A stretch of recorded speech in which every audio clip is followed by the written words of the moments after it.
Ladies and gentlemen, welcome to the GBYWN Australia podcast. I am your host, as usual, 11-time heavyweight champion, Aston Crude, Australian Backyard Wrestling Hall of Famer as well. And here today, I have a very, very special guest, somebody that I've been wanting to interview for quite some time. He's a former two-time WZWA Tag Team Champion, former WZWA Backyard Champion, and who knows how many fucking titles he won in ETW, because I've seen the title history and it's fucking ludicrous. I'm talking to former member of Circus Royale, formerly known as DK Joker. Ladies and gentlemen, this is Deakin Whalen. Yeah, how's it going? Yeah, mate. Yeah, it's sick. What an introduction. That was sick. How you doing, my friend? Yeah, not too bad. Yeah. Yep. Yeah. All rested up from not being at the last show. Probably pumped up to get going for the following show coming up on the 30th of July. Yeah, too true. It's Yep. been a bit. Just keen to get back in there, eh? Fuck yeah, dude. And I think it's exciting to have you on the podcast because you're somebody that doesn't speak up too often. And I think everyone will be very interested to hear your thoughts on things. You're not very outspoken. You just kind of just do what you got to do at the shows, and you don't really pipe up too much. But that's what you're an enigma. You're a mystery. Yeah, pretty much. Yeah, you're a mystery in a little bottle. And I've got a lot of shit to talk about too. Excellent, bro. Well, I'm looking forward to it. And we'll start off as usual.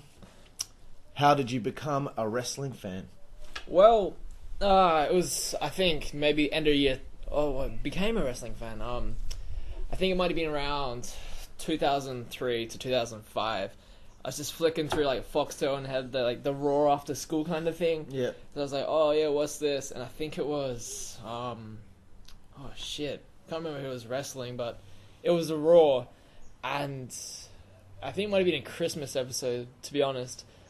And something happened. I was like, oh, that's funny. Like, wow, like, fuck me, I'm 8 years old, and like anything's funny.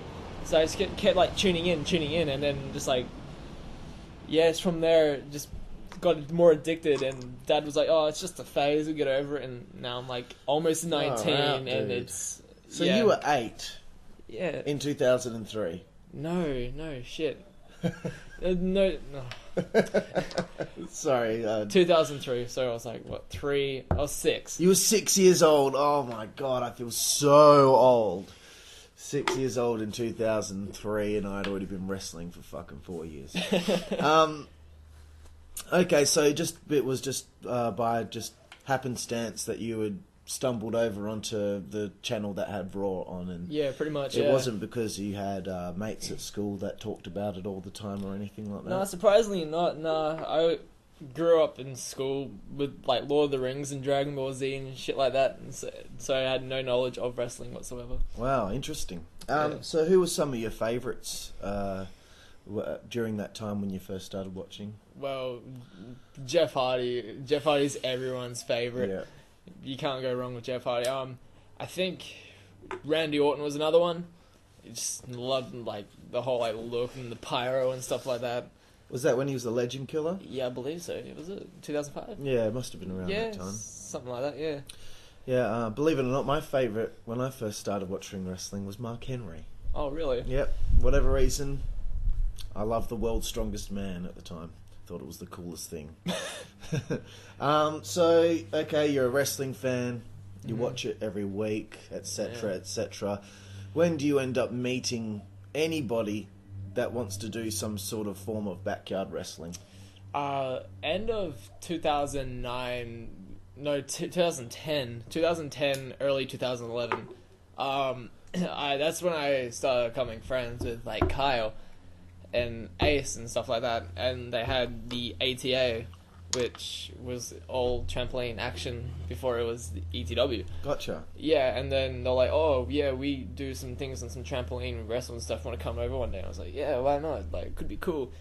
And from there, just started from there. A lot of shit happened. So you met them at school? Yeah, pretty much, yeah. Gotcha.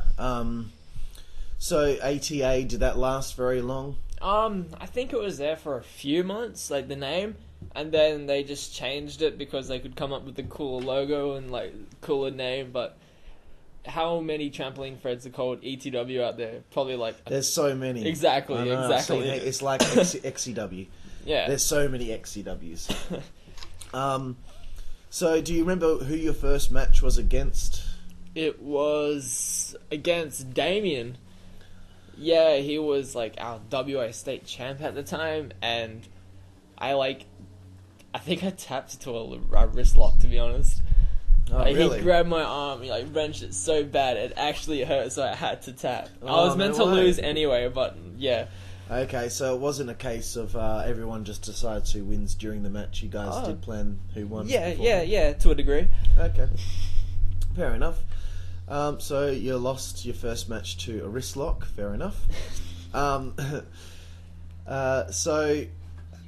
ETW was just formed just because they wanted to change the name for a good logo and stuff like that.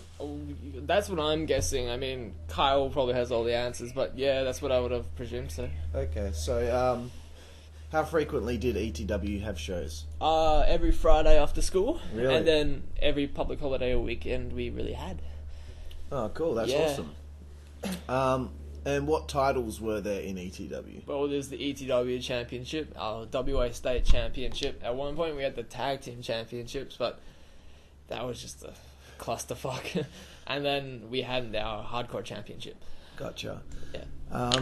So name off some of ETW's alumni for me. Well, you want to just go through the whole roster? Yeah, just, you know. Yeah, well, you had your 4 originals, which was Kyle, Matt, Ace, and Nathan. Okay. And then you had, your mid-carders, I'd guess you'd say, which was, me, Cam, Jaden, God, I mentioned someone else. Damien, when he was still around, Ozzy, and which is Ace's brother. And then we had, our masked guys and, the one-off appearances, Colin, Emilio, Spyro, Jesse, and stuff like that. Yeah. Okay. So, out of those people, the people that never ended up coming to WZWA, or maybe I or the other guys had never met, who would you say is more of the more important people from ETW out of that group? Out of the ones that did not come to WZWA, I'm going to go with Cam, to be honest. Yeah, he still comes around my house and, we watch wrestling and stuff, and he'll strike, a Shinsuke Nakamura hand gesture every hour and then like that. He loves the kind of stuff, so yeah. Yeah, cool. So, do you have any notable big moments in ETW history that you're fond of? Oh, alright. This one was at Ace's house. It might have been... It actually popped up on my, on this day thing on Facebook recently. It's when Ace's nose bled that much. We thought he would have died from, blood loss. Oh, really? Yeah, what happened was, it was Matt and Ace, and I think Matt had accidentally, elbowed Ace on, the fold-down through, a table, I think it was. And Ace's nose just bled. It went all, covered his body, just blood. Yeah. And it was just, it was gross. It was, And then the other one would be when Ace threw Kyle through the fence. Yeah. Oh, yeah. And, where Ace's house is, it's right next to the freeway. So there's, a ditch of fuck knows what was there. One time there was a car there. And so Ace Irish whips Kyle onto the fence, and he goes straight through the fence, and all these cars start honking and stuff really? like that. Yeah, it was wicked. Excellent. Did you have any stables, or who were usually the top guys in ETW? The top guys were usually Kyle, Matt, and Ace. They usually were around the ETW Championship picture, and then when it came to stables, there was all kinds of things, Gen Zero, and then. Which was me and Matt, then there was Kyle and Matt at one point, then Ace and me, and then Ace and Nathan, and there was the main one was the 3MB, the 3 Mexican band. Yeah, complete rip-off of, the 3-man band. Yeah, which was, Emilio, Spyro, and Pablo. Pablo? Yeah, Pablo, That's another one. Fucking hell. Yeah, it was a fair few, and Ricardo and stuff like that, yeah. So who's in charge of ETW? I would say whoever's house it was, really, but who usually gave us the most direction was probably Kyle and Matt, because they had the vast knowledge compared to all of us, probably combined. Mm-hmm. Yeah. So moving along, ETW, how many years would you say it went on for before you even found out WZWA existed? I think it was about, well, 2000, late 2010, 11, 12. So probably about almost 4 years. Wow. Yeah. That's it's quite some time, you know, and there's a lot of history there that, you know, that you guys have had together, which is really cool. Yeah. So how did you initially get in touch with WZWA, or how did you find out about WZWA? Oh, I've been waiting to talk about this. I think it was at an AAW show that Jack and Monet happened to do like ring rat shit for Shark and shit like that, and Carla's sister hell fancied Jack, so she ended up talking to him, and he told her that he does wrestling like up in Malulu, and then she told Kyle, and then Kyle happened to put in like the group chat that we're in. He's like, whoever applies to this first can come to wrestling for a tryout, and I was instantly like, me, pick me. Oh, good. So yeah, so it could have been any of us, like any of us. It could have been like Kyle and Matt, Circus Royale, Kyle and A, Circus Royale, but it happened to be me. So yeah. Wow, so that was just by the chance there that you managed to get in before the other guys. Yeah, pretty much. So what's the process of organising to do this tryout match? Do you and Kyle talk straight to Jack about it, and Jack's the one that comes to me about it? Because I think that's what kind of happened. I think that's what happened. He was like, oh, you should come up one time and like have a match. I'm like, yeah, alright. It's like, can you talk to like whoever's in charge? It's like, yeah, I'll talk to him. And then I think you gave it the okay, and then we ended up coming up. Sweet. On Hard Time 2, day 1. Yep. Did WZWA guys wrestle at ETW before you'd come to WZWA? Not yet. No, not yet. No. Okay. It wasn't for a fair bit too. Okay. Well, I'll just quickly segue to that before we get to your WZWA debut. No worries. What was it like having WZWA guys wrestle at ETW, and what happened with Brian Lowe's injury? No, well, having like Luke and Tim there, that was really good. I enjoyed that because they got along with it. They like made us like more amped up, and like that show, Jane threw Nathan off the roof. That was pretty cool. But yeah, they enjoyed it. Like, it wasn't too much of a hassle for them to come down. It's like, yeah, now you know how we fucking feel. Yeah. Like going up there every single month. Yeah. And then with Brian Lowe, so they all came down. We're gonna have like this like little super show kind of thing, and we're all gonna like face each other and do like all these like sick matches. And the opening was Lowe versus Jacob versus someone. I can't remember, but they did this thing where they did like a triple man German onto like the slide. I think Lowe like turned around and there was like chairs and shit everywhere, and he like just like scraped his head. He got this little gash in his head from like this little bit of screw just sticking out, and it started like bleeding pretty bad, and he's like almost like passing out because that's what that kind of injury does. Yeah. Yeah, and Tim's like, they're like, oh, Lord. Panicking, yeah, as he usually does. Yeah. So I guess the show was came to an abrupt halt after that. Pretty much, yes. That's a shame. So that's what you get, Lowe, for being a fucking idiot. You should have just played it simple, man, and it could have been a great little super show. Why did ETW close down? I think we're just getting too big for the trampoline, to be honest. Because trampoline has such life, and because some of us are a bit bigger and stuff like that, like Ace and Matt and stuff, like they're fairly solid kids, so it would stretch out the mat and stuff like that. And so I think it was the day of Resolution 2, like the day before Resolution 2, we had our final show. Oh, really? Yeah. So were you still having regular ETW events during your time as a tag team initially in WZWA?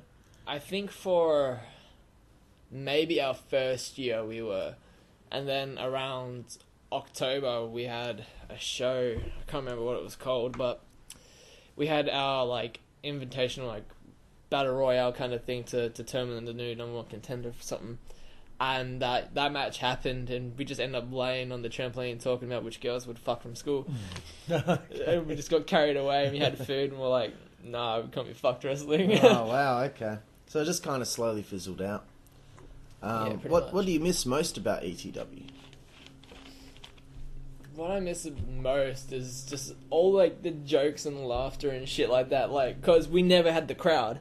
It was just those two and the cameraman. Yeah. And all of us would sit in the back and we'd like peek through the curtain and we'd just like say like the stupidest shit. And some of the bloopers we had before like someone would come out was absolutely hilarious. Yeah. Well, what does ETW mean to you? Oh god, feels like my childhood really. Like, cause we did it for about 4 years, I'd guess, and then when that finished, I was like, shit, like, it kind of sucks. Because it feels like, because how constantly we did it, it'd be like, oh yeah, see you like in like a few days or something like that. Yeah. Till like, well shit, this is the last show, I'm gonna miss this. Gotcha. So what happened at that last ETW show? I mean, that's gone. All or Nothing 2, it was our flagship show pretty much. And we had like Nathan come along, like, before he went into his weird Norwegian metal phase. Yeah. And we had like everyone, like Darian, and we had Steel come down too. That was pretty cool. And we had all these like shows. We had like hardcore matches and shit like that. And we did like the curtain call at the end, like did a bow and stuff like that to the camera. And yeah, that was just about it. Cool. All right, well, we'll transition over to WZWA now. It's good to find out some info about ETW. I'm sure I'll give you some word association in the Q&A about some of the ETW guys. Yeah, no worries. Your debut at WZWA was a dark match against Kai Fusion at Hard Time 2. Was it day one? Yep, day one. Day one. Were you nervous? Oh, shit, yeah, I was. Because I have never met any of these people before in my life, and the only person I had really met was Lowe. I only really talked to Lowe because he was coming up for his match and he like bitch slapped Jack and he came up to me and was like, hey, how you going, man? Like, he shook my hand like instantly. I was like, oh cool, I've already made a friend. Yeah. But other than that, I was like, oh man, worst feeling ever. Yeah. Yeah. Was it an easy transition to go from the trampoline to the ring? Well, because I didn't really use the ropes in that match, so I was like, alright, it's just like a trampoline, kinda, except you can't do any jumping flips and shit like that on your feet. But other than that, it wasn't too bad, yeah. Did you feel at home straight away? Well, when you're in the ring, you have a complete different mindset. So you're like ignoring everything else around you and just keeping your focus on your opponent, really. Yeah. So I really wasn't fussed about it. Yeah.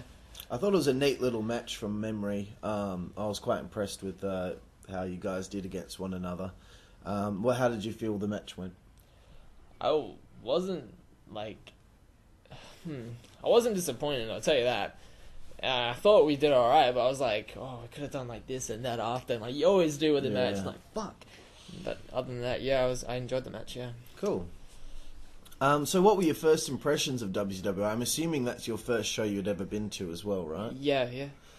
So what did you first think of WZWA and the level of the other guys and the other matches that took place in comparison to, the trampoline stuff that you were used to, and, I guess the trampoline does kind of hurt the ability for wrestling to be awesome. So what were your first impressions when you saw everyone else? Fuck, these guys are cunts to each other. I was like, whoa, like some of the stuff they said to each other, it was like, wow, terrible. Do they like genuinely mean that, or like so mean to each other, eh? And I was like scared. I'm like, God, I'm a redhead. I'm gonna be like the most obvious target from now on. I think it took a couple months before we started picking on you about that. But, yeah, it was. Yeah, but then later on the show, I watched like you and Lowe, I think it was, and like when he won the championship as the underdog, and I was like, fuck, that match was like wicked. Like, no way I'll ever be able to top that. Hey, that was a great match, and there was I guess it's kind of like the end of mine and Lowe's real big feud. So yeah, unfortunately you missed the whole story heading up towards that, but I'm sure you ended up watching. I think I watched Wham Bam Body Slam, and I instantly like fell in love with like Lightning Lewis and stuff like that. That was wicked. Yeah, good show. Man, I miss 2013 so much. It was such a simple time. How did you come up with the name DK Joker? Well, I got a message from someone. I think it might have been either you or Jack or someone like that. Would have been me. Probably. And you're like, Well, when you come up with your name, like, what's your gimmick? It's like, oh, I did a clown thing back in ETW. It's like, alright, incorporate that, like, be a bunch of, like, clown boys and stuff like that, doing, like, acrobatics and stuff like that. I think I jumped all over that, didn't I? I was really excited to have a clown. Because I always thought Doink the Clown, when he debuted, was awesome, because he was a heel. And he was just a fucking tripped out cunt, you know? So I was really excited to have a clown or two clowns or whatever and see what we could do with it. Yeah, and then you're like, oh, well, you can like pick what you want, but I like the fact that you have like two like initials and then like a name. So like CM Punk, for example, like that would be cool. And I'm sitting there, I'm like, shit, like what can I think of? So I just like said my name, I was like Deakin. I was like, alright, DK. Alright, there's something there, and I was like, throw a Joker at the end. They have face paint, they look like clowns. Because did you say initially you just wanted to be called Joker? Yeah, Joker. Maybe maybe. Oh, just something like that, probably. Yeah. The Joker, some shit like that. Generic backyard name. Oh, we've all had them, man. I used to be called Mad Dog. What were your initial projections of what you thought Circus Royale would be? So did you believe that every show you would be two clowns? Well, because it ended up with Kyle being the acrobat. Yeah, exactly. And like the second you're like acrobatic clowns, I was like, shit. Like, I can barely do a front flip to save my life. And then Kyle was like in the dark match, just does a moonsault, and everyone's like, oh, holy shit, that's wicked. And I'm like, well, fuck, here I am at the bottom we now. will get to that kind of stuff a bit later on.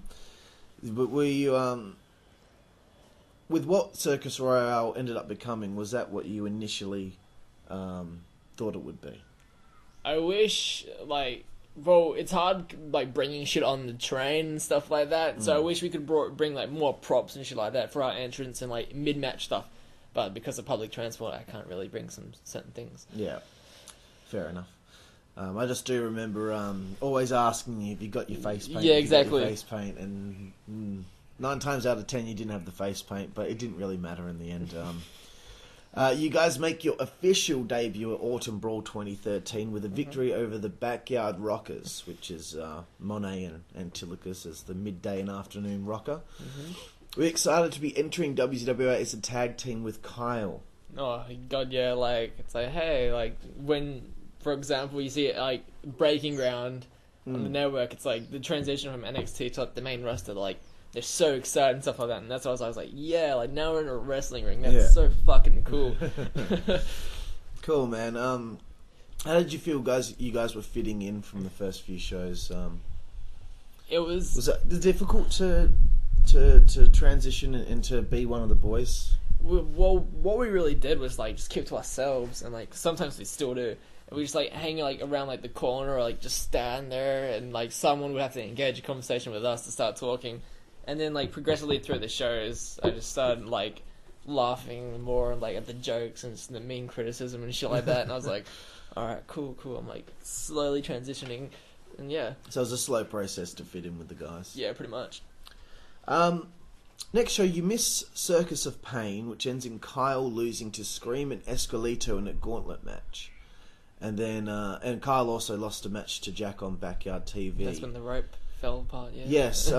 Do you remember, where were you that day? I was at a cousin's wedding that day. Oh, okay, so you probably let me know you could make the show. So yeah. I was like, fuck, this is my second show, and I'm already like, shit, that's such a bad impression. That's alright, now I'm like, because now I do remember now you say that you had a wedding, so there's just so many things that have happened over the years that I've forgotten. Yeah. But yeah, Kyle really stepped up that day and had, his first singles match with someone else. And also, I don't know why he lost to Scream and Esquelito. He beat Esquelito and then Scream pinned him. Scream pinned him, yeah. I don't know what... Anyway. Why can't he get the win over Mask Guys? Like, I guess I was still trying to make Scream and Esquelito a bit of a threat in the tag division. Yeah, well, Black Carnival was still pretty big at that time. So. Yeah. Jim's Yarding, Circus Royale take on Legion in their first tag title defense. Probably as a tag still team. One of my favourite matches. Oh, bro. What was it like to receive such a big match so early on, and what was it like working with Legion? Which is, for those playing at home, Mykonos and Three Dog. Well, when I see Aaron, I'm like, man, he's going to fuck me up. And then when you actually, like, face him, he's, like, one of my favourite people to verse, because he's so gentle and stuff like that. Like, he takes care of you when he, like, slams you into on the ground and stuff like that. Yeah. And then there's Mitch that I knew that he had the ICWS stuff in the back. And so I was like, well, shit, this guy's pretty big. And then he comes out with the entrance all intimidating, and I'm standing there, I'm like, fuck, I'm wearing like a cut off flannel and red shorts. But other than that, it was daunting from people that are like been doing this longer than us, I reckon, and like without the trampoline and shit like that. So I was like, well, these guys are probably like pro tier or something like that. So we've got to make sure we look good. Yeah. Yeah. And you feel you worked well with those two in that match? Yeah, I reckon we did, yeah. I think it was definitely an important match for you guys early on to have, because Mitch and Aaron have been wrestling at that point for, well, not actually, you've actually technically been wrestling longer than them, but they've been doing the ICWS thing in WZWA, and they'd become quite good. So it was a very important match for Circus Royale early on in your tag team run. Yeah. What were some of your favourite things in WZWA during 2013 that didn't necessarily have you involved? Is there any like restrictions to this podcast? Can I say what I want? Say whatever you want, my friend. Christmas Carnage. The drive home with Chris and Brad when they tried to pick up a bunch of drunk floozies on the way home. That was fucking hilarious, because even the drunk girls didn't want them. I don't know where that came from. I'm talking about from... Yeah, it is 2013. Yeah, but storylines, what's happening with the other wrestlers on the roster. You said anything you like in 2013, so that yeah, was well, the best thing that came to my 2013 head. also had the Christmas hooker, didn't it? Hmm? You remember the Christmas hooker? Vonnie the Christmas hooker? No. Mitch's dad brought a hooker to the show. Do not have any slight remembrance of that. No? Okay. I don't think that was 2013. Was it? Maybe it was 2012. Yeah, but Sorry, mate. Storyline wise, though... Yeah, just anything that you enjoyed. I loved Autumn Brawl, like the Autumn, like War Games. The That War was Games wicked, and I thing. fucking loved that concept. That was sick. And then how like Ryan turned on like Rebellion and shit like that. That was sick. Yeah, some good stuff happened in 2013. Frostbite 2013 Circus win a 4-way elimination tag team match over Esquilito and Scream, the Backyard Rockers, and Lewis, who was supposed to have Acid as his tag partner but didn't show up. This was mainly just to give you guys a win and keep you in the title hunt. Probably not much to say there.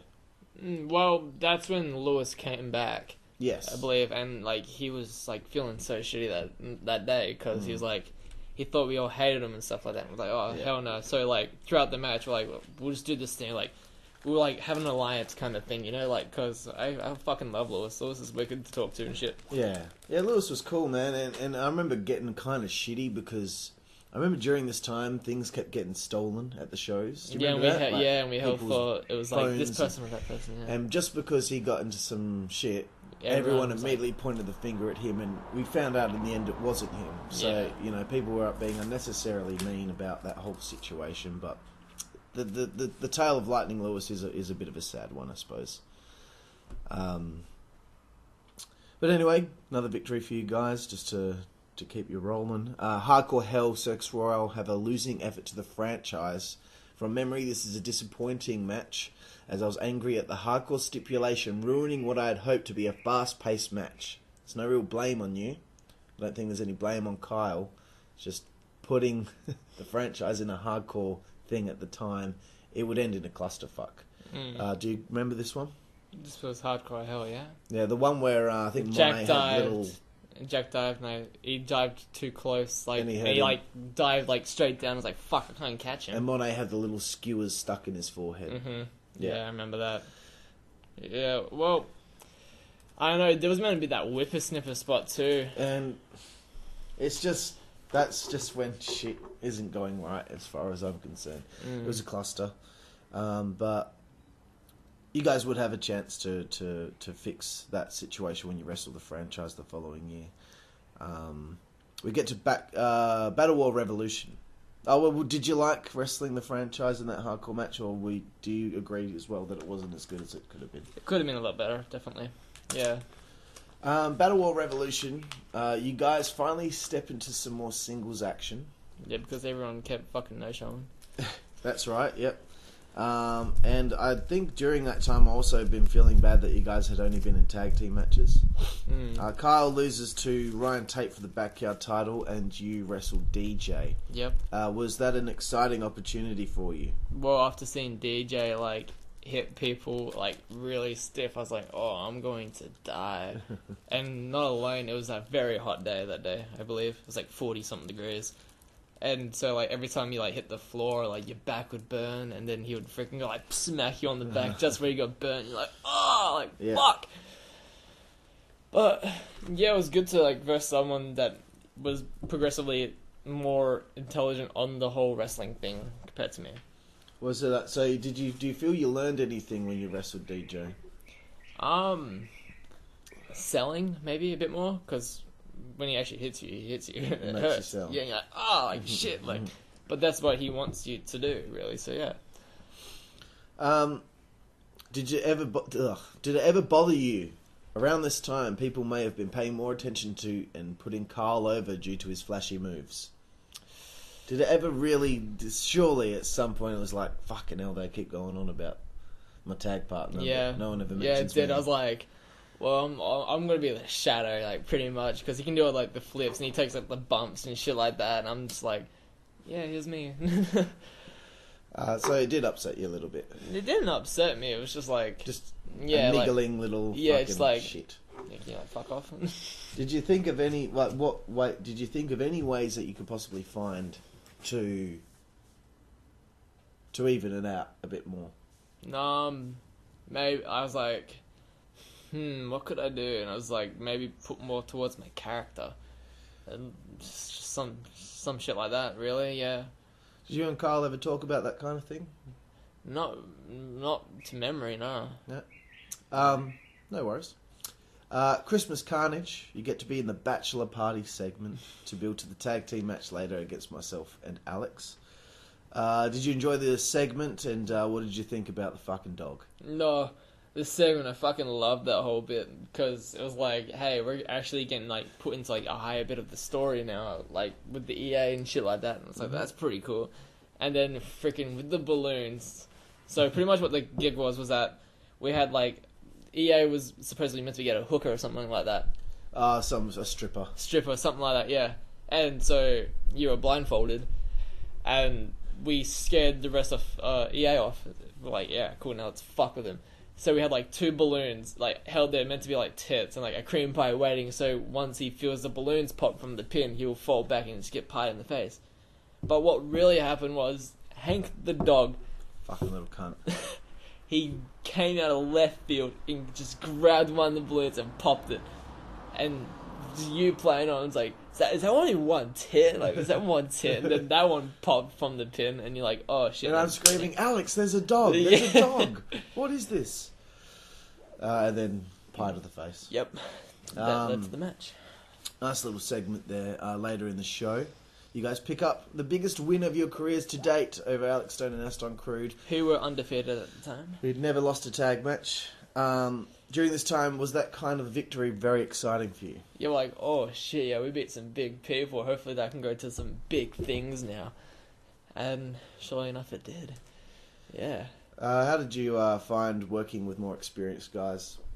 Well, like, there was more new moves that, like, I hadn't really taken at that time. So it's like, alright, I'm learning, like, Northern Light suplex, like, flip, and, like, just, like suplex, but it's, like, hell weird position and stuff like that. So, like, you learn new things every time you wrestle someone, I reckon. Good call. Lila eliminates you in record time from the Battlefield Brawl, so you can go straight home. Yeah. What's the situation at home, and why is it that you weren't able to stay late? Well, I recently just had moved. I think I moved that week. And, well, mums being mums, they, like, want you, like, home at this time and that time, and it was already, like, 10:30. And I was like, if I can't get home now, I'm going to be absolutely fucked, and I won't be able to ever come back or some shit like that. Yeah. So I was like, just busting away to get home. I was like, I'm going to get eliminated. I'm going to get fucking Brad and Chris to just drive me home, hey? And, yeah, surely enough, that happened. So you got home in time, you're getting... Oh, no, I got in shit. I got in a lot of shit. Oh, really? But I talked my way out, and I was like, yeah, I'm just going to wrestling. No, yeah. Oh, I apologise for getting you in trouble. It's all good. I recall always being on your case about your strikes, mainly your punches, and to be more aggressive. What were your thoughts on that? And what did you? Was it hard to correct that?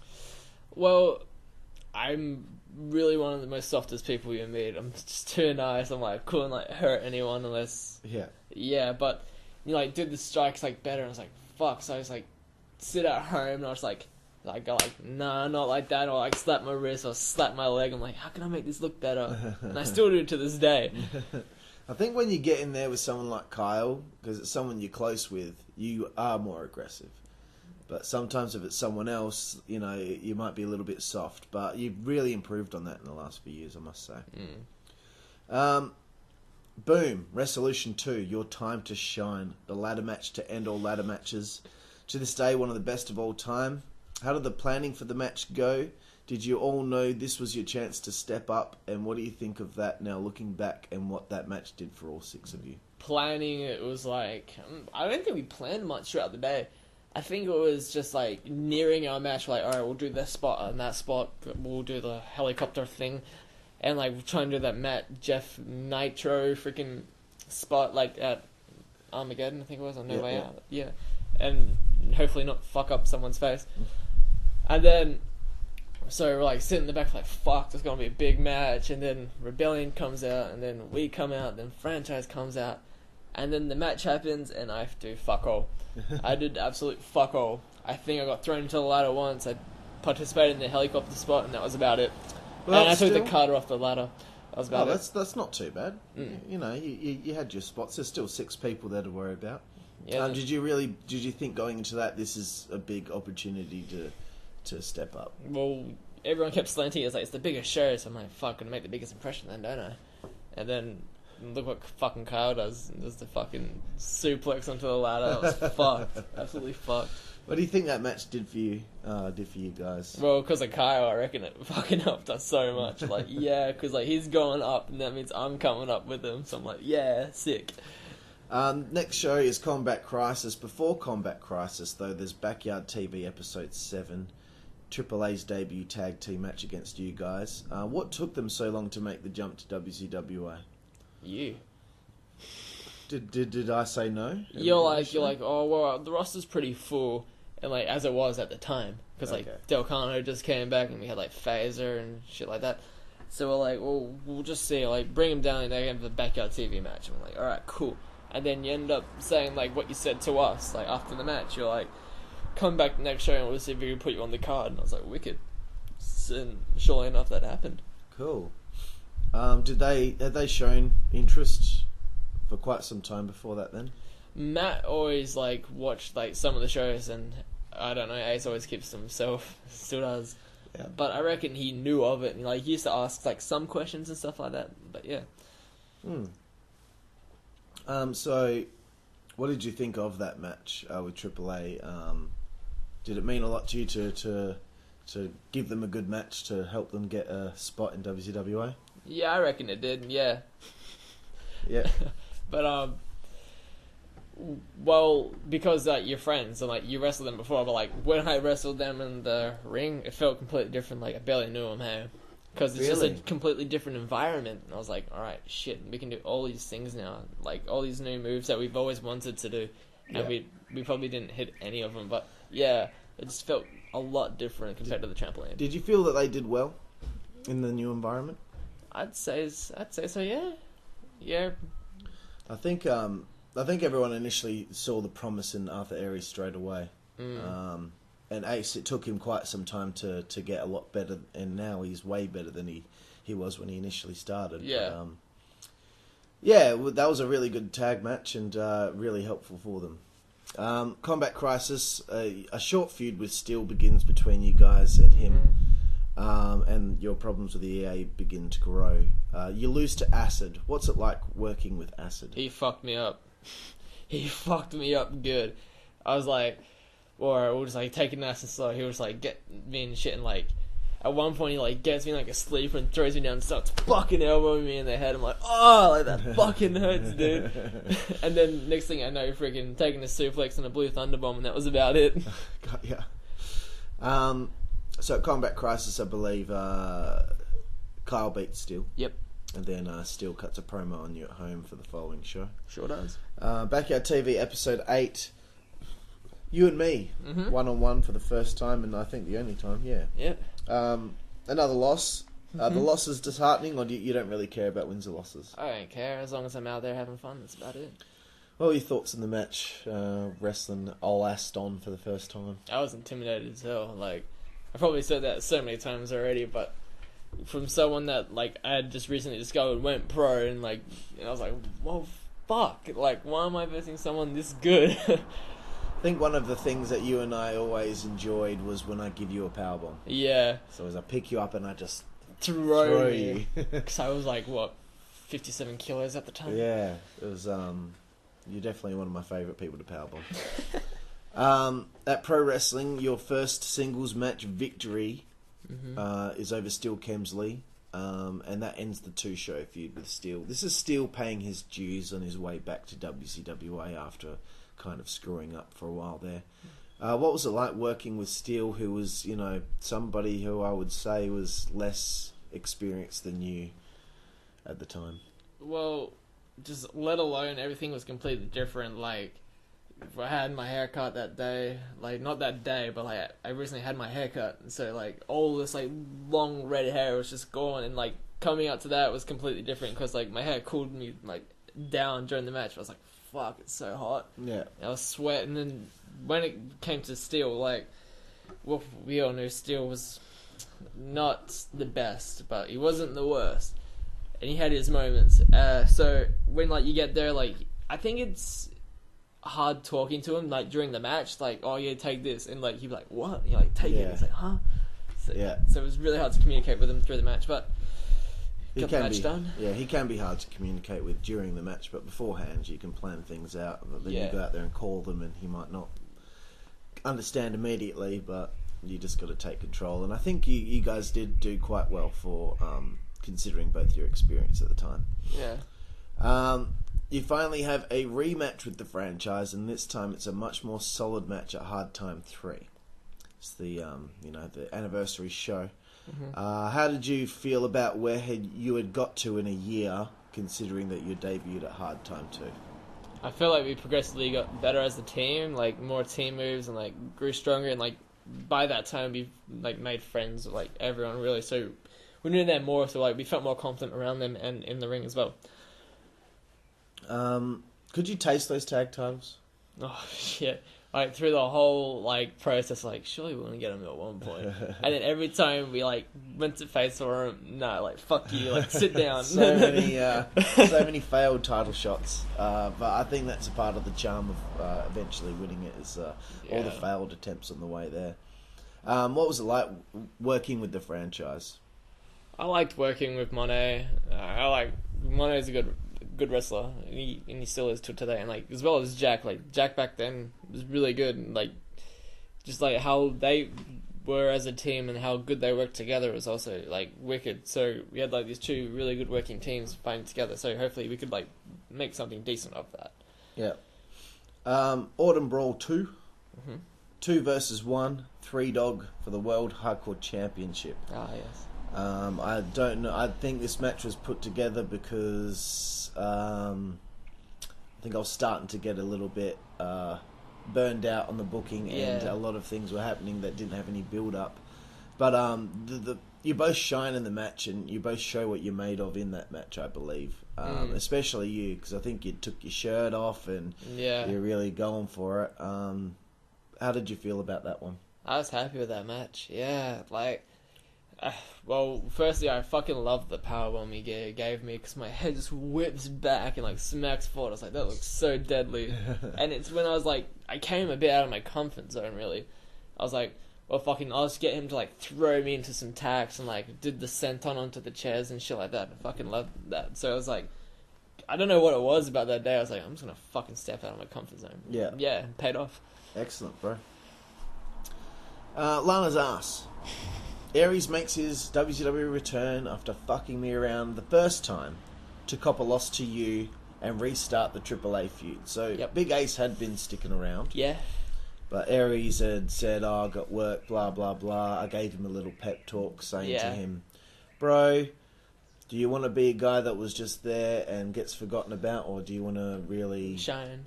You know, do you really want to be a part of this and be one of the boys? And I think it made him realise, okay, shit, I should probably do this, otherwise, you know, I'll regret it eventually. Yeah. The feud was supposed to be a 9-month feud ending at Resolution 3. Yep. We're excited at that prospect of having this long, drawn-out feud with your old mates from ETW. Oh, shit, yeah. Yeah, I just loved how, like... Because we all knew each other, and it was like, yeah, like, now we get our moment, like, as the 4 boys from Warnbro. So it was just unreal, yeah.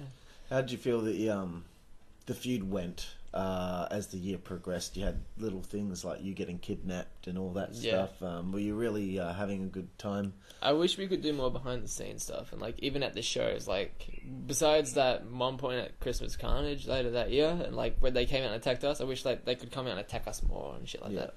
And as well as, oh, crap, I can't remember the show. I will come up in a second. Sure. That's it. Rampage. Joker and Fusion go over the franchise in separate singles matches to become the #1 contenders for the tag team titles. Mm-hmm. Circus are starting to rise now, and you're beating guys like Monet and Jack. Yeah. Are you now starting to think maybe now the tag titles are coming our way? Yeah, definitely. Instantly, we're like, all right, we just beat former champions. Like, surely that gives us a fucking opportunity. Like, and this time we'll win it. Yeah, I was happy, and those matches were very good, by the way. 2 very solid singles matches. During this time, I mean, you're mainly wrestling tag team matches. Is it fun when you find, yes, I got a singles match? Are you excited when you find out you got a singles match because you don't have to do that tag team thing all the time? No, I like the tag matches better, to be honest. Really? Yeah. As weird as that's going to sound, yeah, I love the tag matches. I mean, singles matches, if I had, like, more creative freedom, like, then, yeah, like, singles matches would probably, like, overrule that. But the tag team matches, doing all the tag moves and stuff like that, I just love it. Cool. Frostbite 2014. Another bump in the road.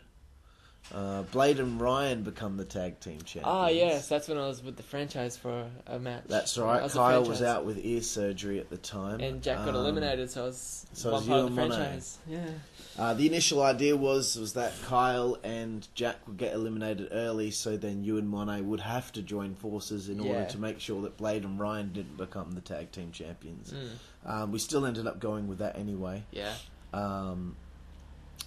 What were your thoughts on Ryan and Blade as a tag team? That was sick.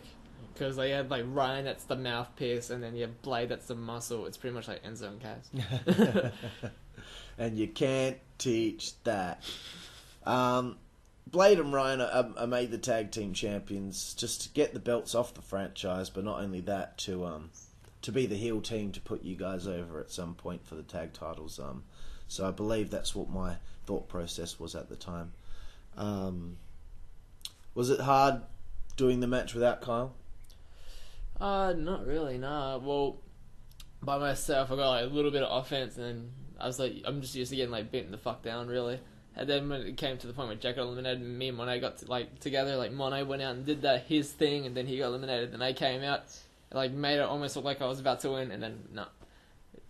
I remember the crowd were really behind you. They really were like, come on, Deakin. Like, they wanted you to, Blade just fucking powerbombs you, and that's it. All over Red Rover. But yeah, great match. I really enjoyed that one. Clash of the Triads. Once in a lifetime show. You and Kyle are not a part of it, and I don't remember why. I think Kyle's ear was a problem. I think it was just something with my dad, I think. Because you were supposed to be a part of a team called Team RSW. Yes. Or Team Warnbro. Yes. I believe it was going to be you, Aries, and Kyle. Right, yeah. And we're going to do that thing like it was like Team Original. Like Jack, Luke, and Acid, where like Acid would like walk out on, and like Matt was going to be like that. Yeah. Until like if we ever made it to the finals, we'd be like, yeah, like it's like Team like Warnbro and stuff like that, and then we'd lose. Yeah. Ace ends up on Team Rising Star. Yep. The other 3 Warnbro boys are not on the show, so you don't remember something to do with it. It was something with my dad. I think it might have been like Father's Day around that time or something like that. I think it was on Father's Day. And I was like, well, I already had this thing planned with my dad, so I was like, well, I can't just bail on that. Gotcha. So, yeah. RSW was hinted but didn't happen. Why? Well, we had the tires. We had fucking everything. And then Lars's dad was like, "Oh, what the fuck are these tires doing? I get rid of them." And yeah, And that was the end of pretty much. Yeah, Rockingham Suburban Wrestling. Yeah. So yeah, I mean that was in process of taking place for quite some time. Yeah. Why was it you that was at the? You're at the head of it. You were in charge? I was like, well, lots of media stuff and shit like that. Yeah. So why did you decide that you maybe wanted to start even a second federation up in Rockingham? I missed ETW, so I was like, well, and then I remember hearing about ICWS and like bases and stuff like that. So I was like, oh, maybe we should do one of those, and like we can have like the matches and stuff. And because Lars's paddock was fucking huge and had like so much like sick entrance like ideas, like a massive greenhouse and shit like that we could use. It's wicked. But then the second our tires got removed, we were like, well, fuck, we're back to square one. And No, that's a shame. Yeah. Because tyres, it takes a lot to get them transported anywhere. Yeah, no shit. The musical. Mm-hmm. Kyle is there. Ace is there. Even Aries is there, but no Deakin. I'm not sure. When was this again? September, was it? It's before Hardcore Hell and after Clash of the Triads. It's the show where I defeat Alex Stone for the heavyweight title. I think it might have been Bali or my ABC trial. I'm not entirely sure. I didn't write any more information about what happened on that show, so that's not very helpful. But Hardcore Hell, 2014. Man, we're really getting through all this very quickly. Yeah. Hardcore Hell low fucks everyone over this time, so we never get a Rebellion versus Circus Royale tag team I was fucking match. gutted about that. Dude, I was gutted too. What did you think of that? Oh, I was like, because out of the times I've been told I was meant to face Low, like with that tournament that was meant to happen that never did. Like I was meant to like face him in the opening, like as his would be the surprise return. Yeah. And then that didn't happen, and then this not happening. I was like, well, fuck. Like I fucking love like Jacob and Low. They're hell wicked to talk to. They're really good friends of mine. And then for that to not to happen, I was like, oh shit. There goes probably my only chance of that ever happening. Yeah. You both defeat Antilochus in a fantastic handicap match. You really went all out to make sure that match was something important on the show. That was Carl's return too. Correct. So you were happy with how that went, and what do you think it's like? So what do you think it's like? How do you feel about wrestling Antilochus and what you think of him? No, Jacob's wicked to wrestle. Yeah, he does like a vast majority of moves, and he like always does them like perfect. He always hits them clean. And then with the heel antics he does, like he kicks me in the ball straight up, and then just goes straight after Kyle. And then with all like his mixture of hardcore stuff, it's just like perfect to like verse him. And that match just turned out to prove why. The stage is now set. We get to Gentleman's Duel. That's the show. 2014. Taking on Blade and Ryan Tate. Huge, mate. Yeah. How did you feel when you were told you're going to be winning the tag team titles? About fucking time. 2 years in the making. You pumped? Yeah, oh shit, yeah. I was like, well, finally. Finally, it's taking damn. place. So after an 18-month chase, I've written down, you finally win the tag team titles. The moment you hear that 3 count, after 18 months of working your asses off, how did it feel when you finally achieved that goal? I screamed yes. I was like, yes! I noticed when I watched it, it's like, that looks like a legitimate reaction. It's like, yes! And I started hitting the floor, and it's like, Yeah. about fucking time, man! Did it feel nice to be lifted up on everyone's shoulders? And Didn't expect it, but yeah, it was fucking wicked, hey? I was like, yeah! Like, fuck, we're gonna be hopefully champions for a bit now. Yeah, like a good run. Yeah. I don't know if that ended up happening, unfortunately. Nope. Christmas Carnage, no contest with Triple A as the feud continues on. They've been attacking you on and off here and there. I think there's a couple of attacks on Backyard TV and some attacks after your matches and during your matches. Even Gentleman's Duel, they tried to cost us the match. Yeah, and all that stuff. So that was all. It was all really building very well. How did you feel they were going in things separate from you guys? So like seeing Aries wrestle guys like Monet and Ace wrestle all the master division, basically. I was like, yeah, like at least they're doing like things and like they're versing like higher up people. So I was like, oh fuck, hopefully like that can like lead into something good for them. And then Matt cuts that promo, and fucking it was wicked. It was a good promo. Yeah. And everyone started was like, fuck yeah, Matt's a big player. Yeah. And that's what gave him that push to come to the title scene with us. Exactly. Alright, so we get to Resolution 3. The best event that we've ever had. Mm-hmm. With a big chase to the tag titles, you lose them in your second title defense to AAA. As with all the retirements, and with the fact that you two really did need to have a change after nearly 2 years, it was time for you to both go singles. What were your thoughts on the feud-ending match with AAA, and then yourself managing to win the Young Lions briefcase? I was like, well, shit, I've lost my championship.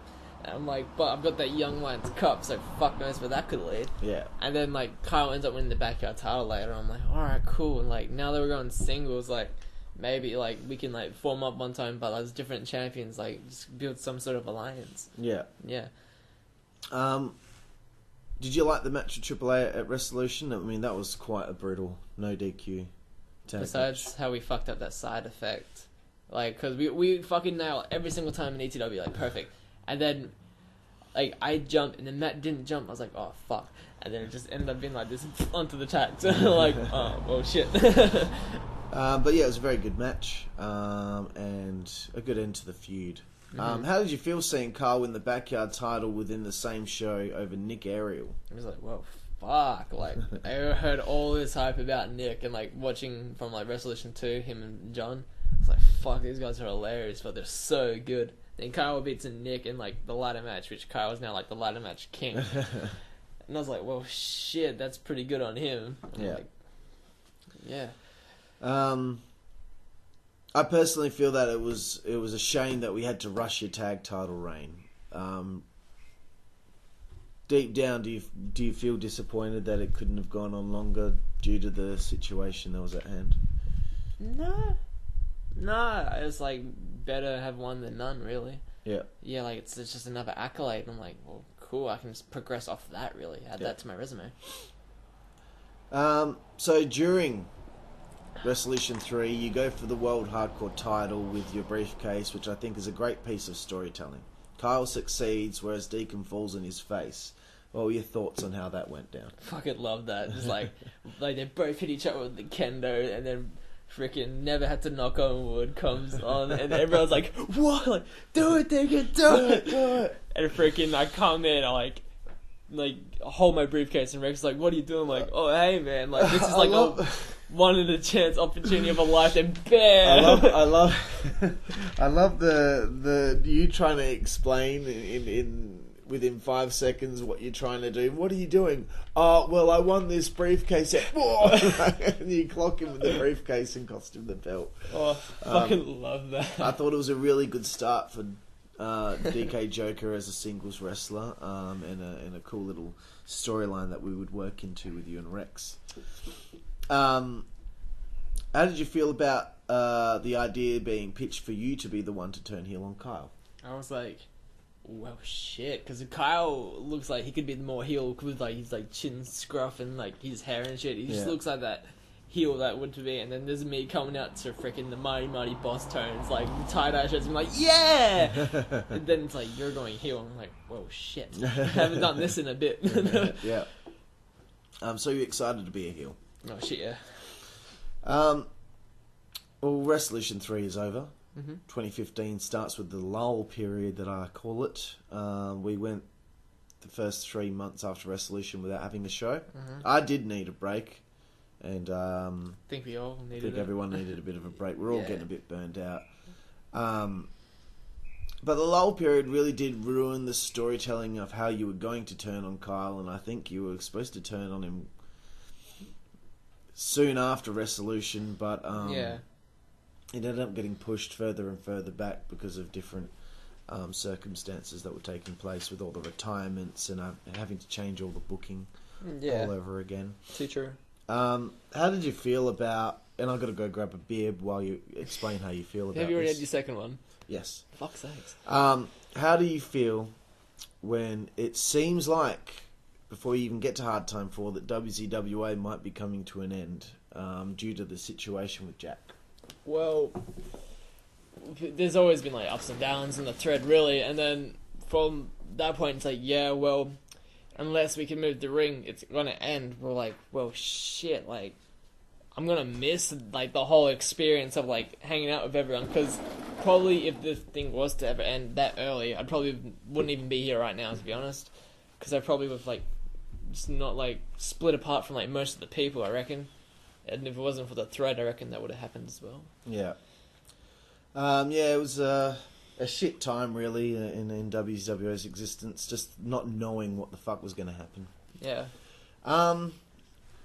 Rex pins you at Hard Time 4 in a great triple threat match, which is supposed to lead to the hints of you turning heel.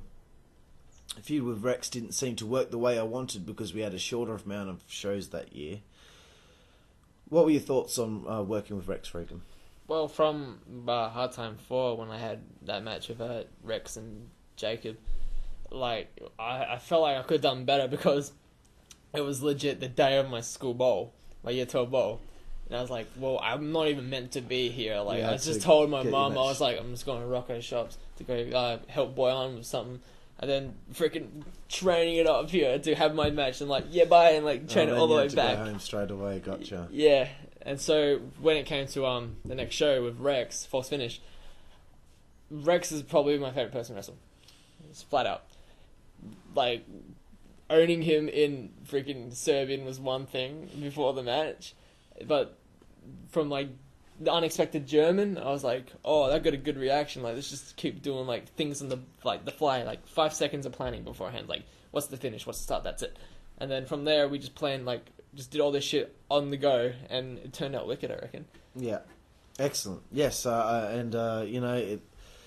we were supposed to have that Commissioner's Cup tournament where you and him were going to have some more interaction in that tournament, which would have properly ended the feud. Supposed to be in the finals. It was going to be you versus him, but unfortunately that tournament didn't take place, so we didn't really get to see the end of that short little feud. Yeah.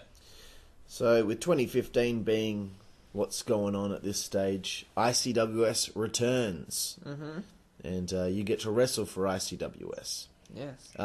Question number 1, did you ever see much old ICWS from back in the early days?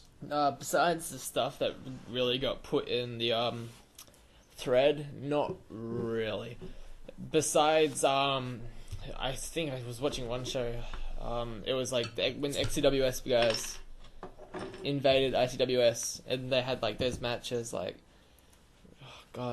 Just Mike and the Hardcore Hell 2010 with that one. XCW versus ICWS. Yes. 5-on-5, yep. Yeah, I watched that, and then some of the old stuff that was put in the thread, and that was about it. Gotcha. So does DJ contact you to see if you want to be a part of ICWS? Yeah, he's like, you want to be a part of it? And I was like, yeah, I won't be able to do it like full time because fucking traveling there and back is like it's such a pain in the ass, really. So it was like, yeah, I'll do like a few shows and that's about it. Like, I can't go like show after show after show. Yeah. Were you there at Thug Life, the first one, the return show? No, I was not. Trying to think of when you did debut. Was it The Dream? Was it The Dream against Ryan Tate? Yes. So what were your thoughts on the environment that was ICWS in that front yard? The front yard spooked me. Like, I hate public speaking alone, but like people driving past and walking across the park, it felt really fucking weird. Bit awkward. Yeah. Did you enjoy? I think that's your first ever singles match with Ryan. Yeah. Did you enjoy the match and wrestling on the base? I wish the base was a tiny bit bigger because like I'm a lanky person, so it's like my feet would like hang over the edge. I'm like, oh, dude. Every time I take a move on there, I end up off the base. Yeah, exactly. And like, but we threw some like comedy in there, like the no ropes thing, where I just kept running. And it's like, there's no ropes, dickhead. I'm like, oh yeah. So I'm like, run back and just get fucking nailed with a clothesline. And the freaking like when he yocked me straight in the jaw, I was like, I was like thrown back into a German. I was like, shit. But yeah, I liked the match, to be honest. Yeah, because Ryan knows a lot about indie stuff like myself. So yeah. You were known as DK. Yes, DK, yes. It refreshes your breath, DK. Mm-hmm. Where was the character supposed to be headed, if you remember any conversations with DJ? I recently was watching Iowa, because I was like, oh, let's go back to like when I started like knowing about backyard wrestling and shit. It was Underminer vs. Scyther, I think. And then like watching like Chris Cryptic and AC Nirvana and Mike Diablo and stuff like that. And I was like, I want to do like an old Yada gimmick, like an old Aussie Yada, like 2009 Aussie Yada gimmick. That'd be wicked. Like coming out to like, oh fuck, I can't remember what it's called. Some band with like the piano and then like the metal in it. Yeah, yeah. Off the tag team slots and MV that Iowa put up 2 years ago. Yeah, it's like fuck. Yeah, I love that kind of shit. Like the music and everything, the look. So I'll just do that. Gotcha, okay.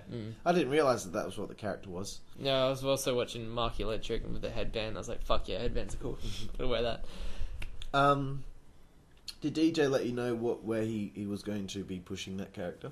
He wanted me to be like an underdog, really. Like, make my way up slowly and get like the unexpected fall and like someone like that.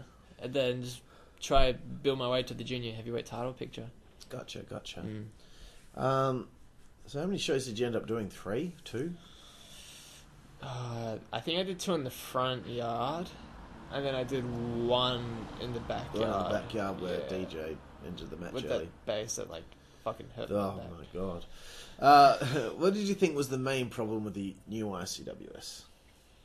The amount of people, like time constraints. Like that one show in the front yard, when they went to go get the camera, I feel like forever, and everyone was like, "Man, we can't be fucked wrestling." Show didn't start till 2. Yeah, exactly. And still 10. didn't even get a match. Yeah, and I've been there since 10. Yeah. So I've been waiting 11, 12, 1, 2, 4 hours. I'm just sitting. And then I finally got my match at 10 to 4 when I was getting picked up at 4. Exactly. Oh my god, I was so furious. Did you at least enjoy it in some way, or was it just all, you know? It was an experience, I guess you could say. Completely different. Like now I've wrestled on all 3 kinds of surfaces you can wrestle on. Yeah, you could say that you've been in the ICWS. Yeah, exactly. So, okay, I'm going back to false finish here, where you defeat Rex Regan. Could this be considered your biggest singles win at this point? I'd say so, yeah. Yeah, Backyard Champion before, and like the Black Carnival and stuff like that. And I was like, wow, alright, another big player gone. Yeah. So false finish is a huge show for you as you finally turn heel on Kyle and win the Backyard title. Yep. Were you happy with the way that it was executed and just ecstatic to have this new edge to your character? I loved it so much. Like I run in, like they're like cash in. I'm like, yeah. And I run in, like oh my god, he's doing it. And I pick up Jacob. I'm like, I throw him down, pick Kyle up, and just put his head like straight into the mat. That Everyone's DDT like, was what? sick. What? Yeah. And then like the 1, 2, 3, I'm just like kneeling over him. I'm just like laughing, and then get the paper where he has on the belt, and I just rip it off and put it in his mouth. Oh yeah. Then so Mighty good. Mighty Boss Stone's like, never had to knock on wood, playing in the background, holding the championship like a smug cunt. Yeah, well, great moment for you, and certainly one of the iconic moments in your career. What made you decide to be called Deakin Whalen? Well, with the heel turn, I guess it was like a new start, really. So I was like, let's change something like just to my normal name, so I don't look too foolish, and I have to change the theme song, which I was gutted about. I fucking love that song so much. Bowl of Mixed Nuts. You Yes. defeat Steel to retain the championship, and your feud with Carl really gets underway. You were getting rave reviews for your work with your heel character, especially from at the time an Alex Stone on the podcast was putting you over as the next Alex Stone. Yeah. How did all that make you feel to start getting some real, rave reviews for your hard work? When I was listening to the podcast, and he's like, who do you reckon would be blasted as the next Alex Stone? And he said, like, my name straight up, and I was like, fuck. Like, where can I go from that? Like, someone that's like amazing on the microphone and like has really good wrestling like ability and shit like that. I'm like, well, this is my new start. This is where I can like show that really. So I just tried to be a prick, really. Yeah. Just like stomping in the back of the corner. Like, what are you on about, man? Like, yeah. Aries. Here we go. Here we go. Your favourite part. Oh, I've been looking forward to this because, look, we've done this podcast so far and we just talked about your matches and your storylines and your career. Flying through it. But we're not getting to any dirt. There's no dirt, really, because you don't get involved in any drama and there's no drama to really bring up. But here's some dirt that we can talk about. Aries is kicked out of WZWA for screwing up his 4th chance whilst being a title holder. Allow me to rant. Go for it. Tag Team Champion, hadn't shown up to 3 shows in a row, begged for another opportunity, got the other opportunity, and then bailed on the show because his girlfriend wouldn't be able to fit in Ice's car. I believe that's the facts. That was the rumour, but I believe it's the facts. Then, when I message him, no response. Try to call him, no answer. Message him on Facebook, no answer. Doesn't even respond to my messages or anything. So I call him out in the thread by tagging him in a post and saying, where the fuck were you? Calls me a fucking asshole, all this stuff. Don't know why. Don't think I did anything wrong. All I ask is a fucking respectful response from this guy. He is your friend. Don't want to bag him out too much because I don't want to upset you or anything, but he fucked up big time. And he screwed Ace big time. And he offended me. Pretty much. What are your thoughts on his stupid decision and what's become of him now where he doesn't even really talk about it or express his regret? I really wish he was still with the Warzone, to be honest. Like, I get, like, work's, like, a big thing. Like, for example, work just called me 43 minutes ago and I didn't even just pick up. Like, legit, look. I just call you. Yeah, 43 minutes ago they called me and I didn't want to pick up because I'm having too much fun with this. As bad as it's going to sound. But, yeah, like, there's a month, like, it was a point where it was, like, a few months prior to each event because we were having those breaks and stuff like that. So it was a 2-month gap. So so you pretty much had the time to, like, book work off, I guess. And, I don't know, I just don't know what happened with him. You ever have a conversation with him about it? Nah, not really.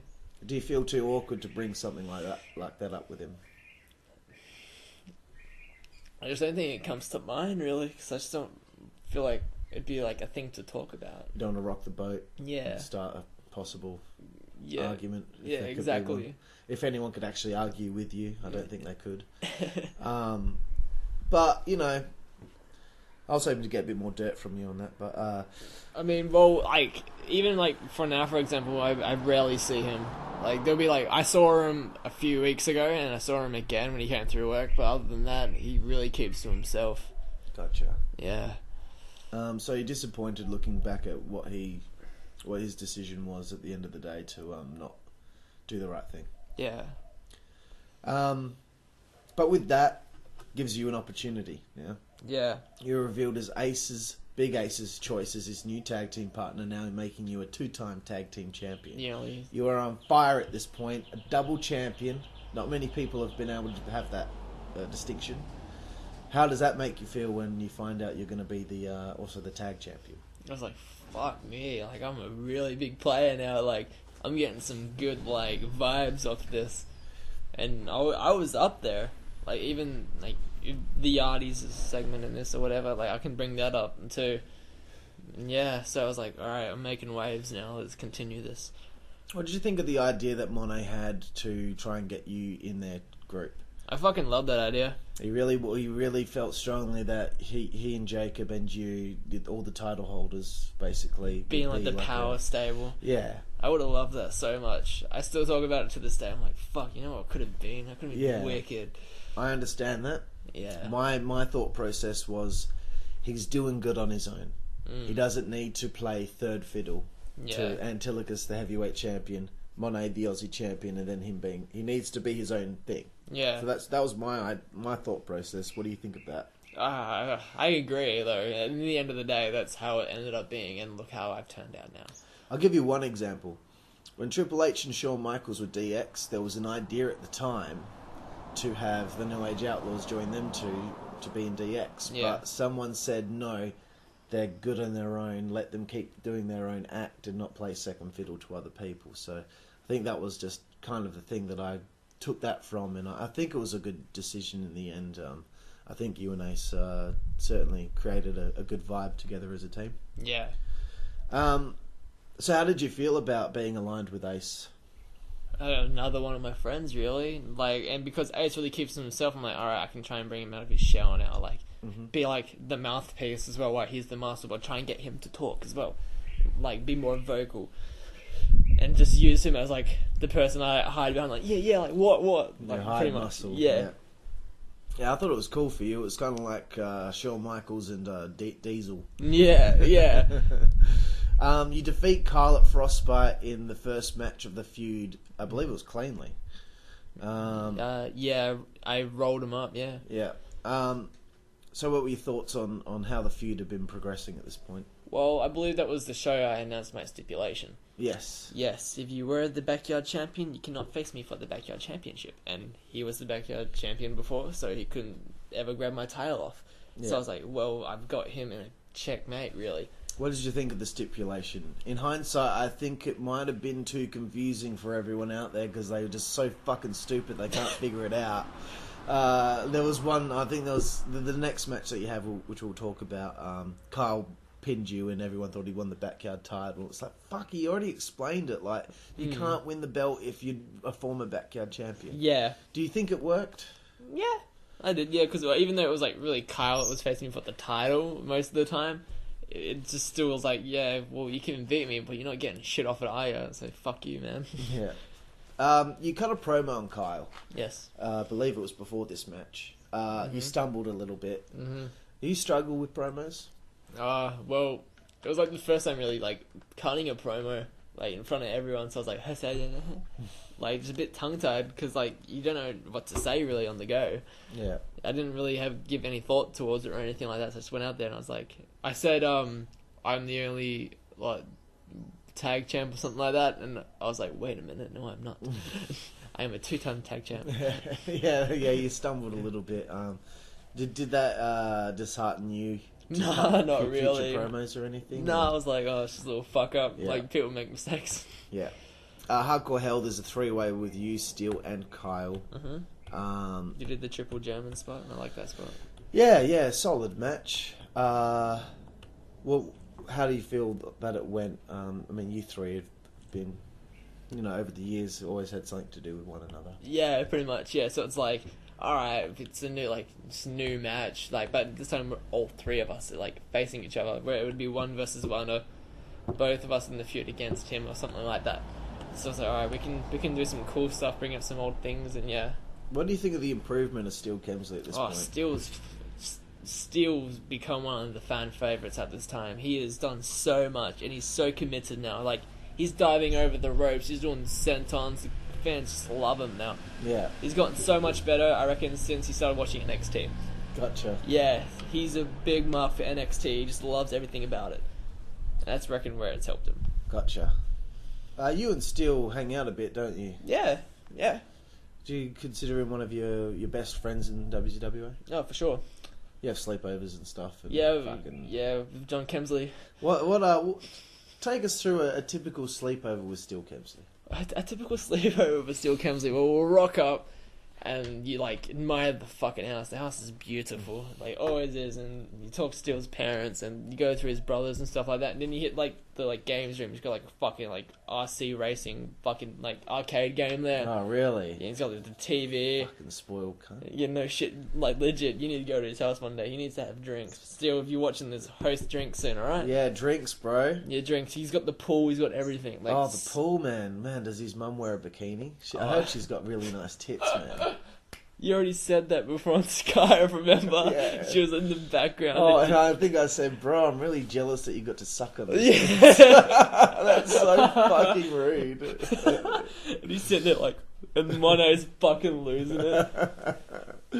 Oh man, fucking Yeah, hell. but fucking then we'll end up like we'll watch a bit of wrestling and shit like that. We'll talk about the event really, and because he does like the animation stuff, he's got like the 6 like wrestling figures and shit like that, and so we're like, well, that's fucking mad. We'll suss them out, Sick. and yeah, that's about it.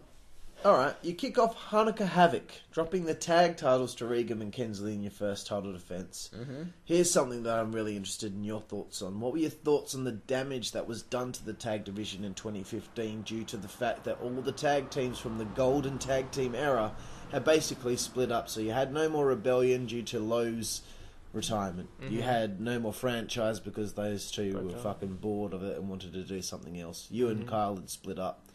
All the other tag teams around that time had also, pretty much split up. So what were your thoughts on, and what became of the tag division at that point? Well, because we never really like defended the titles. It felt like we just like held them really. So it's like just extra luggage. But like I said, it gave us like more power and made us look better. And like yeah, fuck yeah, I got 2 belts. Fuck you, dude. Yeah. It was just a shame because, it was like 10 months before the tag titles were actually on the line in a match after Resolution. Yeah. But yeah, what are your thoughts looking back on the golden era of the tag team? I miss the old days, like, because you had like so many tag teams like Escalator and Scream, and then there was like Franchise, Rebellion, Circus Royale, Blade and Ryan. Like there'd be like a decent tag match every show, really. Yeah, I mean, man, there were so many great teams. You had me and Alex, you had Legion. Exactly. Phaser and JD Flame in the early days, too, the Backyard Rockers, Emilio and Colin, I guess, Esqueleto and Scream. Quite a lot was going on around that time for the tag division. Three Dog and Chaos were a tag team for a little while and all that stuff. So, yeah, bit of a shame, but you dropped the belts to Regan and Kemsley. This is Kemsley's big moment. So, was it nice to how you had Blade and Ryan be the ones to hand down the title twice, and you guys get your big moment. Now this is Kemsley's big moment where he gets the pin on you. I'm glad he got the titles, and he got the pin too. Yeah, he had to make sure that he got that pin. Yeah, he deserved it so much. Yeah, because of all the work he put in last year was absolutely crazy. 100%. This is the last question before we have a quick break because I need to piss like a racehorse. So do I. Thoughts on working with Dan Zeppelin at Christmas Carnage in a match that was booked mainly because you two hadn't wrestled before and I wanted to see you wrestle? Well, I love Dan as a person. Like that's another person I've hung up with outside the Warzone. Dan, like we went to the Powerhouse and I got my first tattoo with him and shit like that. It. Yeah, and like we could have had so much more planned. And like at one point, I remember we were like, oh, there could be like a thing where you guys could tag and be like some like circus like. Talent and stuff like that, like Carney talent. I remember that. Yeah, Yeah, I was so fucking keen for it. Yeah, I wanted it too. Because we had like the fuckers. Dan can get that kind of shit, and I'm like, well, that's perfect then. Like the little trike and shit like that, and the battens to juggle. But then when it came to the match, we could have like planned so much. We put some comedy into it because he always calls me out, and I always reply, and he never replies back to me. Yeah, it's like, well, can you incorporate that in the match? Like that's good. Yeah. And from there, we're like, well, fuck, like what else can we do? Yeah. So it's like we'll do that. Like try to think, then do that. Try and think, and then do that. And yeah, he ended up beating me. Oh, yeah, it was good. It was just good to see you two have a match because I knew you two had been friends for a while. And it's an opportunity at the World Hardcore Championship as well. Yeah. But we'll come to a little halt here, Deakin, no and we'll have a little break. I'll probably pop in some thinking music for 5 seconds before we return. For those who are listening. But for us, we'll be actually chucking a piss. Yes. So, thank you, Deakin. We'll be back with you all in just a moment.